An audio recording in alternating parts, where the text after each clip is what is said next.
Hello guys, welcome back to my channel. So आज हामीहरु जाँदैछौँ सजिक भर्नको लागि अनि यहाँ बसमा हेर्नु न कचाकच भइरहेको छ हैन नअटेर आज चाहिँ अर्को बसमा मैले गएको छन् हाम्रो साथीहरु हेलो नमस्ते सबैजनालाई म त यसको क्लासमेट अनि बेन्च पार्टनर पनि मिल्ने साथी एकदम मेरो आज चाहिँ हामी जाँदैछौँ बज्रबाराई सन्तानेश्वर नागदह समान ठाउँमा हामीहरु इन्जोय गर्दैछौँ र हजुरहरुलाई पनि देखाउन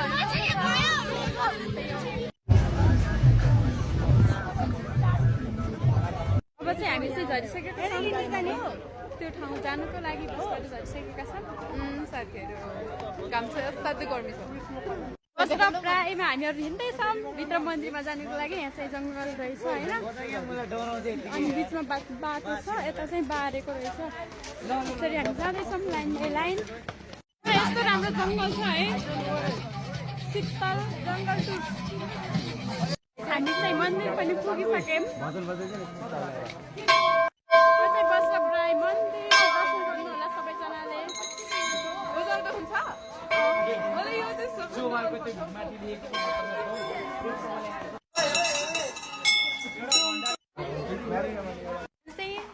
मेन मन्दिरको चाहिँ दर्शन गरेर टीका पनि लगाएर हामी अगाडि माथि माथि जाँदैछौँ यहाँ चाहिँ यस्तो छ यसलाई के भन्छ खै नाम नै थाहा छैन इङ्ग्लिसमा पढेको बुद्धिस्ट झन्डाहरू छ है जङ्गलभरि बुद्धिस्टहरूको रे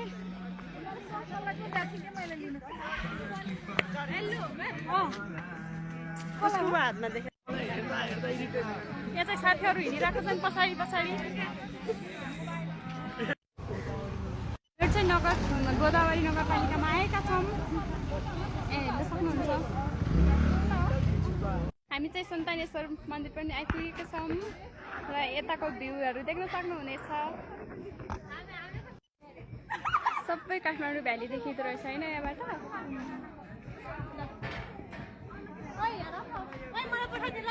हामी यति तल सबै काठमाडौँ भ्याली हेर्नुहोस् साथीहरू मलाई पनि हेर्नुहोस् साथीहरू यता छन् मेरो साथीहरू यहाँ छ हाम्रो चटपटे धेरै भएर बसेको सो गाइस हामीले खाजा पनि खाएर सकिसकेका छौँ अब चाहिँ हामी अम्मा खाँदैछौँ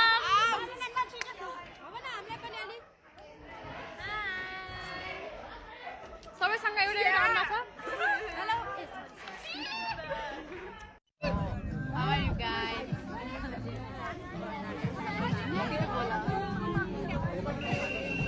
प्रार्थना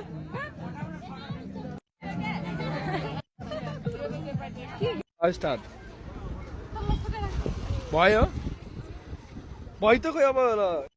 मलाई गोल्डन फिस मनपर्छ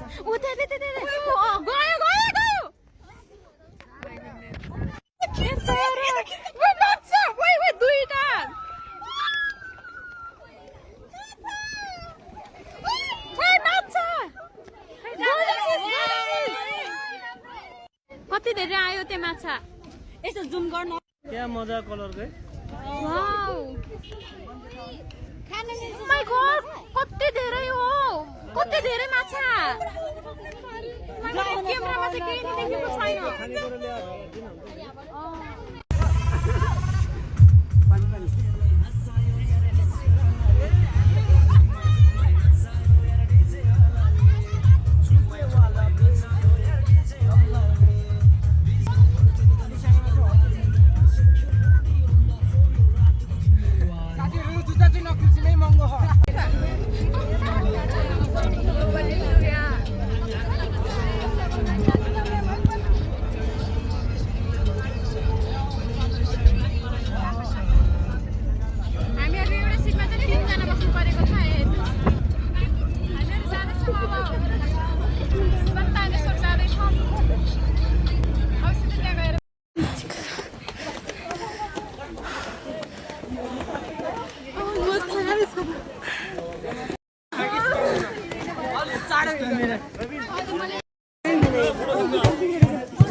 यहाँ भिडियो बनिरहेको छ फेरि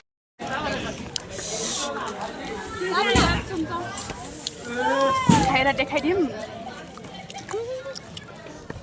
मलाई पनि देखाउन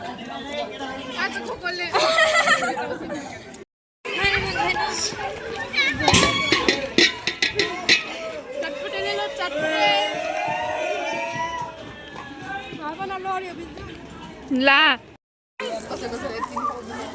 यहाँ हेर साथीहरू अब मेरो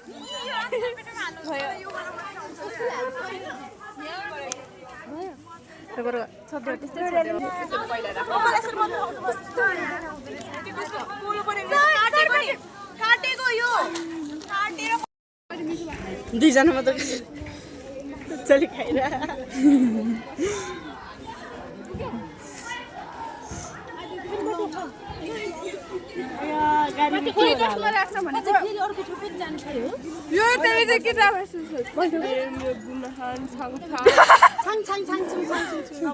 इङ्ग्लिसमा चाइनिज भाषामा त जापानिज जमजम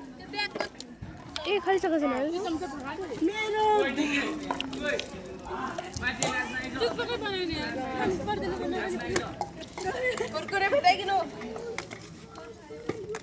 टिफिन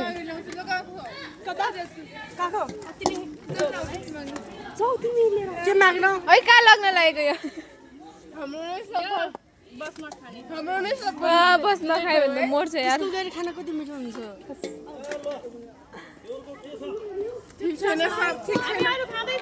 कति धेरै भइछ भनेर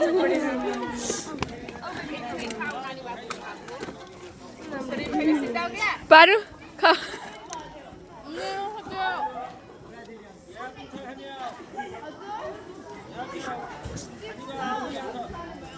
नहानी सर पुगिसक्यो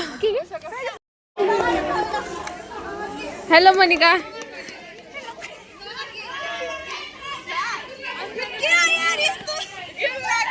त्यस्तो बस्न आएर चाहिँ टुडे आई एम पकाइङको chatpate and this chatpate is wow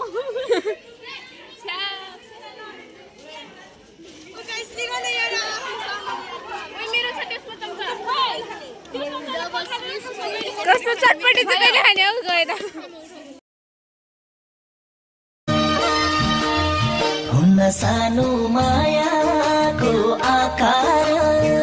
तिमीले आँटे सपना साकार